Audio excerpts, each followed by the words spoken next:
दोस्तों 8वें पे कमीशन को लेकर एक बहुत बड़ी अपडेट निकल कर आ रही है सीआरपीएफ से। देश की पैरामिलिट्री फोर्स का एक सबसे बड़ा बल सीआरपीएफ जो कि आज की डेट में 8वें पे कमीशन की पैरवी करने के लिए तैयार है।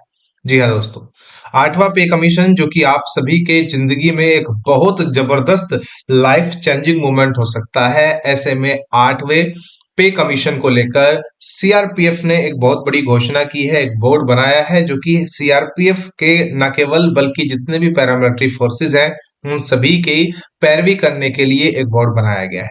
इस बोर्ड में कौन कौन है और ये बोर्ड क्या करेगा और इससे आपको क्या फायदा होने वाला है, इसके बारे में बात करेंगे।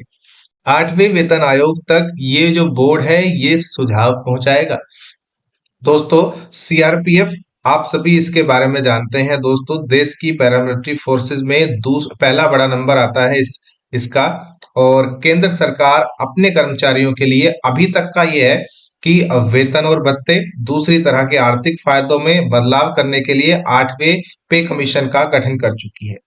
3 नवंबर को इसके लिए जस्टिस रंजना प्रकाश देसाई की अध्यक्षता में एक 18 महीने में अपनी रिपोर्ट देने के लिए एक टीम गठित कर दी है जो कि अपना काम कर रही है। लेकिन सीआरपीएफ अब यहां पर एक बड़ा बोर्ड बनाकर बैठा है और जिस बोर्ड के बाद ये बोर्ड क्या काम करेगा मैं आपको बताता हूं। दोस्तों हाल फिलहाल में क्योंकि आप सभी जान ही रहे हैं कि टर्म ऑफ रेफरेंस जारी हो चुका है और ऐसे में क्योंकि टर्म ऑफ रेफरेंस जारी हो गया है, ऐसे में बहुत सारे विभिन्न कर्मचारी संगठन और नेशनल काउंसिल भी इस पर काम करने लग गई है और उन्होंने भी अपने सुझाव इसमें दे दिए गए। का सबसे बड़ा केंद्रीय अर्धसैनिक बल सीआरपीएफ अब अपने जवानों और अफसरों के आर्थिक हितों की पैरवी करने के लिए एक 7 सदस्यीय बोर्ड का गठन कर दिया है।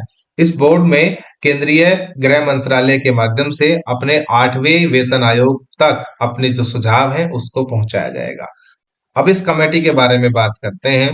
दोस्तों इस कमेटी की अध्यक्षता कर रहे हैं एडीजी संदीप खिरवार, उनके साथ साथ आईजी पर्स मिथिलेश जैन, डीआईजी किशोर प्रसाद, वहीं पर DIG Padam Kumar, commandant V N Rai, Ramesh Kumar और साथ ही साथ अभिषेक सिंह डीएफए और संदीप सिंह पवार, ये 2 हैं जिनको कि इसका अध्यक्ष बनाया गया है।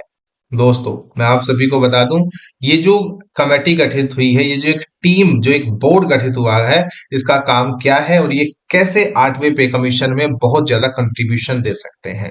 दोस्तों यहाँ पर आप सभी को देखने को मिलेगा, एक अधिकारी के मुताबिक सीआरपीएफ एक ऐसा अर्धसैनिक बल जो कि आंतरिक मोर्चे पर सबसे ज्यादा संख्या में तैनात है। जेएंडके का टेररिज्म हो या उत्तर पूर्व में उग्रवाद हो, इन जोखिम भरे क्षेत्रों में भी ये बल अपनी अहम भूमिका निभाता है। सबसे बड़ी जोखिम वाली ड्यूटी जो है नक्सल प्रभावित क्षेत्र, उसमें भी ये जो है 31 मार्च तक देश से नक्सलवाद मुक्त बनाने का वादा कर चुका है।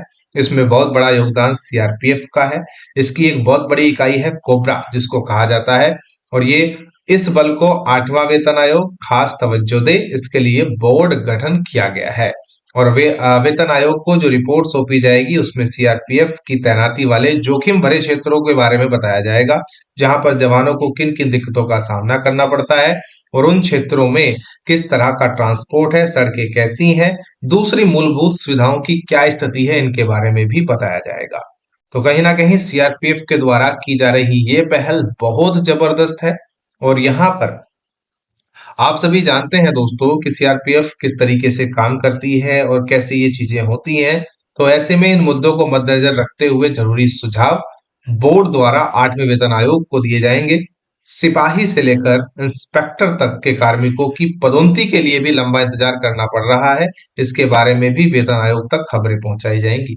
वित्त मंत्रालय 2008 में एक ओएम जारी किया जिसके अंदर बताया गया कि जो कर्मचारी 4800 ग्रेड पे है, उसे 4 साल की सेवा पूरे कर चुके हो गया है तो उनका ग्रेड पे 5400 रुपए ऑटोमेटिक हो जाएगा।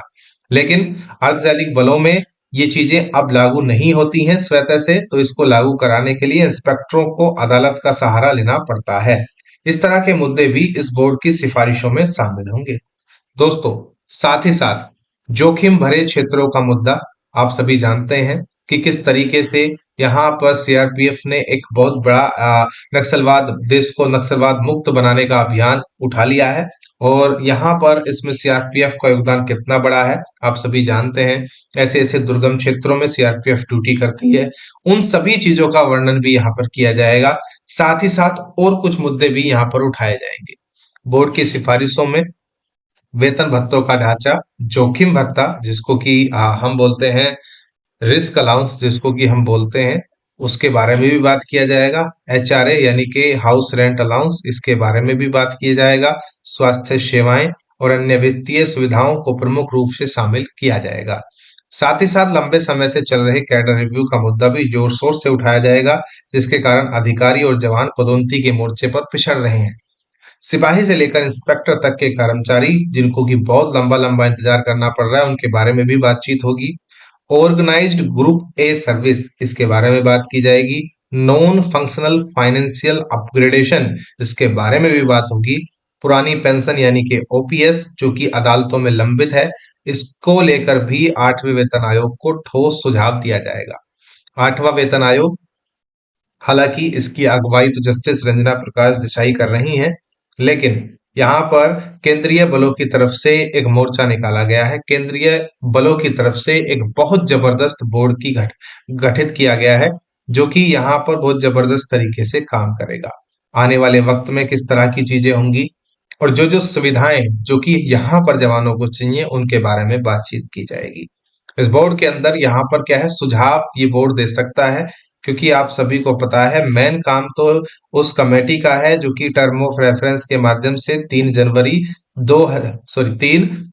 नवंबर 2025 को गठित की गई है। इसका मेन काम है और इनको टाइम दिया गया है 18 महीने का। लेकिन यहाँ पर 18 महीने के अंदर अंदर ही यहाँ पर सीआरपीएफ के द्वारा बनाई गई ये 7 सदस्यीय कमेटी या 7 मेंबर की ये जो बोर्ड है, ये अपना काम जरूर करेगा और यहाँ पर कुछ खास सुझाव इस टर्म ऑफ रेफरेंस द्वारा गठित कमेटी को दिए जाएंगे, जिसके बाद उन पर काम होगा और इन पर किन किन चीजों पर चर्चा होगी उन पर भी बात की गई है। पुरानी पेंशन जो कि बहुत लंबे समय से लंबित है, उस पर भी बात की जाएगी। तो ये कुछ ऐसे अहम मुद्दे हैं जो कि सीआरपीएफ ने उठाने की कोशिश की है और सीआरपीएफ द्वारा उठाया गया ये कदम आपको कहां तक ठीक लगता है? सीआरपीएफ देश का पैरामिलिट्री फोर्स, और न केवल सीआरपीएफ के लिए, ये जितनी भी पैरामिलिट्री फोर्स हैं, बीएसएफ, सीआईएसएफ, आईटीबीपी या एनी अदर जो जितनी भी पैरामिलिट्री फोर्स है, वो सारी की सारी फोर्सेज को इसका फायदा मिलने वाला है। चाहे वो एसएसबी हो, कोई भी जितनी भी पैरामिलिट्री फोर्सेज हैं, उन सभी को सीआरपीएफ द्वारा उठाए गए इस कदम से फायदा होगा। और ओपीएस जिसके लिए बहुत लंबे समय से लड़ाई चल रही है, जिसके लिए बहुत लंबे समय से लोग यहाँ पर कोर्ट के चक्कर काट रहे हैं, अदालतों के चक्कर काट रहे हैं, उसमें भी 8वें पे कमीशन को दिए गए सुझाव में कुछ फायदा होने की उम्मीद नजर आ रही है। सीआरपीएफ ने एक बहुत अहम कदम उठाया है। आप सभी से मेरी रिक्वेस्ट है कि जो सीआरपीएफ के द्वारा ये कदम उठाया गया है, इसको अगर साकार बनाना चाहते हैं तो इस वीडियो को लाइक जरूर करना दोस्तों। इस वीडियो को जितना हो सकता है शेयर करना, ताकि सभी के पास तक ये वीडियो पहुंचे और इस वीडियो से आप सभी के पास जो जानकारी पहुंच रही है, हर एक व्यक्ति को इसकी जानकारी पहुंचनी चाहिए। आशा करता हूं वीडियो पसंद आया होगा। लाइक कर चैनल को सब्सक्राइब कर लीजिए ताकि इसी तरह की खबरें आपको वक्त रहते मिलती रहें। अगली वीडियो में मिलूंगा आप सभी के साथ, तब तक के लिए जय हिंद, वंदे मातरम।